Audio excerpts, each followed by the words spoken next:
जय हिंद, जय भारत, वंदे मातरम। मैं रविंद्र फौजी। आज एक मुद्दा जो बहुत ही मीडिया में छाया हुआ है और परिस्थिति भी है कि बहुत भयानक मुद्दा है। Bharat versus China.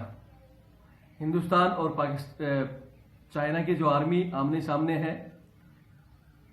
संघर्ष हुआ है जिसमें कितने सैनिक मारे गए हैं। अभी तक की खबरों के अनुसार हमारे कोई 20 सैनिक बता रहा है, चाइना के कोई 5 सैनिक बता रहा है, कोई 40 सैनिक चाइना के मरे बता रहा है। इस तरह की खबरें हैं, लेकिन उनकी कोई स्पष्ट पुष्टि नहीं है। मैं आपको बताना चाहता हूं कि आखिर लड़ाई क्यों है, कितने सैनिक मारे गए हैं। और हम सबसे पहले इस वीडियो में बताना चाहता हूं कि भारतीय सेना विश्व की सबसे मजबूत सेना है और पूरे वर्ल्ड को पता है कि भारतीय सेना के जो जवान हैं सबसे खूंखार और सबसे ताकतवर भारत सेना के जवान हैं। इतिहास गवाह है कि हमारे जवानों ने जो भी लड़ाइयां लड़ी हैं दुश्मन पर हमेशा भारी रहे हैं, पहले भी और आज भी। चाइना हमारा मुकाबला किसी भी परिस्थिति में नहीं कर सकता। अभी जो परिस्थितियां हैं, पहले जो हमारा हिंदुस्तान था, जब ये लड़ाई लड़ेगी उस समय हिंदुस्तान के टुकड़े हुए थे, पड़ोसी जो मुल्क पाकिस्तान अलग बना था, परिस्थिति अलग थी। लेकिन आज की परिस्थिति में हमारा देश इतना मजबूत है कि चाइना को अकेले धूल चटा सकता है। उसी के साथ चाइना हमेशा एक ड्रैगन की तरह वार करता है, छुपकर घात लगाकर वार करता है। इस समय एक परिस्थिति और भी है कि जो अमेरिका है और बहुत से देश चाइना से नाराज हैं। मैं हमारे भारत के प्रधानमंत्री जी से, भारत की सरकार से कहना चाहता हूं कि इस परिस्थिति का फायदा उठाकर अमेरिका से और जो भी देश हैं चाइना से इस समय नाराज हैं, उन सब का एक गुट बनाकर संयुक्त रूप से चाइना को घेर कर इसका जवाब दिया जाए। आज मौका है कि ये सारे जो देश हैं जो चाइना से नाराज हैं, ये मिलकर चाइना को यूं धूल चटा सकते हैं। हम अकेले भी चाइना को धूल चटा सकते हैं, लेकिन उसमें समय लगेगा। हमें भी कैजुअलिटी भुगतनी होगी, नुकसान भुगतना होगा। लेकिन चाइना को अकेले भी धूल चटा सकते हैं। ये चाइना को भी पता है कि हिंदुस्तान इस समय महाशक्ति बनता हुआ जा रहा है और फिर जो इतिहास में लिखा हुआ है कि हिंदुस्तान एक दिन विश्व पर फिर राज करेगा और वो होगा। और चाइना सिर्फ घबराता ही यही है कि अगर अमेरिका और उसके साथ में भारत आता है तो चाइना बिल्कुल खत्म है। तो आज की परिस्थितियों को साथ उठाकर हमें अमेरिका और इनको साथ मिलाकर इस समय मौके से चाइना को साफ करना चाहिए, मजबूत जवाब देना चाहिए, ताकि वो आगे 100 वर्षों में भी जो ड्रैगन का फन है वो न फैला सके। परिस्थितियां हैं, हमारी सरकार तक जरूर पहुंचे। अभी आपको जो परिस्थिति है उसके अनुसार बता देता हूं कि कितने सैनिक चाइना के मारे गए हैं, कितने हमारे जवान शहीद हुए हैं। सबसे पहले आपको पता ही है कि हमारी जो भारतीय सेना ने पुष्टि की है उसके अनुसार हमारे एक कर्नल संतोष बाबू, हवलदार पलानी और सिपाही कुंदन झा, ये 3 हमारे जाबाज सैनिक दुश्मन के साथ आपसी झड़प में संघर्ष करते हुए वीरगति को प्राप्त हो गए, शहीद हो गए। सबसे पहले मैं इन सैनिकों को नमन करता हूं, सल्यूट करता हूं। जय हिंद। और भगवान से प्रार्थना करता हूं कि भगवान इनकी आत्मा को शांति प्रदान करे और साथ में इनके परिवारों को इस दुख की घड़ी में, इस संकट की घड़ी में शक्ति प्रदान करे कि वो इस सदमे को सहन कर सकें।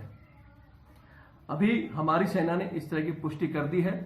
उधर से भी जब तक हमारे 3 सैनिक थे तब तक वहां 7 सैनिक मरने की खबर थी, उनके अखबार ने भी दी थी, लेकिन उन्होंने उस अखबार से हटा दी। आपको एक स्पष्ट कर देना चाहता हूं कि हमारा देश, हमारी आर्मी एक मजबूत आर्मी है और हम अपने शहीदों का सम्मान करते हैं। हमारी जो भी कैजुअलिटी होंगी आपको प्रॉपर बता दिया जाएगा। जो न्यूज में चल रहा है 20 है, वो है। जब भी हमारी सेना इसकी पुष्टि कर देगी, हमारे हर एक सैनिक का बलिदान स्पष्ट रूप से दिखाया जाएगा विद फोटो, और सबको सम्मानजनक उसका संस्कार किया जाएगा। हम पड़ोसी मुल्क, ये चाहे चाइना हो चाहे पाकिस्तान, इनकी तरह नहीं कि ये अपने सैनिकों की मौत को छिपा लेती है, अपने सैनिकों की डेड बॉडी को लेकर ही जाते हैं। हमारा देश वो देश नहीं है। जो भी कैजुअलिटी होंगी बता दी जाएंगी। आपको एक बार फिर बता देता हूं कि हमारे जैसे ही 3 सैनिकों की पुष्टि हुई थी, तब तक चाइना के 8, जिसमें 2 कमांडिंग ऑफिसर और 6 जवान शामिल थे, हमारी सेना ने मार दिया था। आपको फिर बता देता हूं कि हमारी सेना है, जब इस तरह की झड़प हो या इस तरह का कोई मुद्दा आता हो, चाहे वो जेएनके हो या चाइना बॉर्डर हो, कहीं भी उसको किसी आदेश की जरूरत नहीं है। जब हमारे सैनिकों पर आंच आती है और आमना सामना होता है तो हम किसी का दिल्ली तक का आदेश का इंतजार नहीं करते, उसका जवाब ऑन ग्राउंड में ही देते हैं। यानी जब हमारे 3 सैनिक को किए हुआ, तब तक 8 हमें चाइना के हमने मार दिए। किसी को कोई घबराने की जरूरत नहीं है, ना कि हम ये ऑर्डर लेंगे हमारा 1 सैनिक मरेगा तो हम अगले के 10 मारेंगे। जो पुष्टि आ रही है, अगर हमारे 20 कैजुअलिटी हुए हैं तो आप मान के चलो उनके 40 होंगे या 100 होंगे। वर्ल्ड में नाम है भारतीय सैनिकों का और इनकी ताकत का अंदाजा चाइना को है। पहले भी लड़ाई में हमारे एक सैनिक ने इनकी पूरी कंपनियों को रोका है। ऐसे इतिहास गवाह है बाबा हरभजन सिंह और एक रावत थे हमारे पार साइड के। अकेले बंदों ने कंपनियों को रोका था 72 घंटे तक। तो हमारा हर एक सैनिक जाबाज है। हमारे सैनिकों के सामने चाइना के जो इतने वो कूदते ना, उनको छुट्टी करने के लिए हमारे सैनिकों की मजबूताई बहुत है। इसलिए हमारे देश को किसी प्रकार की इसमें कोई चिंता करने की जरूरत नहीं है। न्यूज को बताना चाहता हूं कि कैजुअलिटी जब तक हमारी सेना डिक्लेयर ना करे, इस तरह की कोई अफवाह ना फैलाएं। फिर बताता हूं कि हमारे स्पष्ट होगा और 1 के बदले 10 मार के ही हमारी सेना सांस लेगी। आधिकारिक वो करे ना करें, उनकी न्यूज दिखाना चाहती है, लेकिन ये ड्रैगन है, दुनिया को दिखाने के लिए दिखाएगा कि हमारी कैजुअलिटी नहीं हुई। ऐसे ही पड़ोसी पाकिस्तान ने आपने देखा था सर्जिकल स्ट्राइक में अपने सैनिकों की बॉडी लेने के लिए ही मुकर गया था, लेकिन हम नहीं करेंगे। हमारी जो कैजुअलिटी होगी स्पष्ट दिखाया जाएगा। सैनिक का सम्मानजनक राज्य के सम्मान से उसका अंतिम संस्कार होगा और शहीद का दर्जा दिया जाएगा। हम हर साइड से मजबूत हैं, लेकिन आज की परिस्थिति के अनुसार जैसे मैंने बता दिया कि अगर सरकार इस समय थोड़ा जागरूक हो, अमेरिका, इंग्लैंड और बहुत से देश जो इस समय चाइना के खिलाफ है, उन सब का राजनीतिक करण से या कैसे भी गठबंधन करे, उनसे मेल मिलाप करे और चारों तरफ से घेर कर चाइना पर हमला करने का ये सही समय है। इसे अच्छे से जवाब दिया जा सकता है ताकि ये आगे आने वाले कई हजार वर्षों तक भी ना पहुंच सके। इसके साथ सिर्फ और सिर्फ एक छोटे मोटे पाकिस्तान जैसे टुच्चे पुच्चे देश हैं और ये डरा बैठा है इस समय, सिर्फ ये अपनी वो निकाल रहा है कि किसी तरह वो है।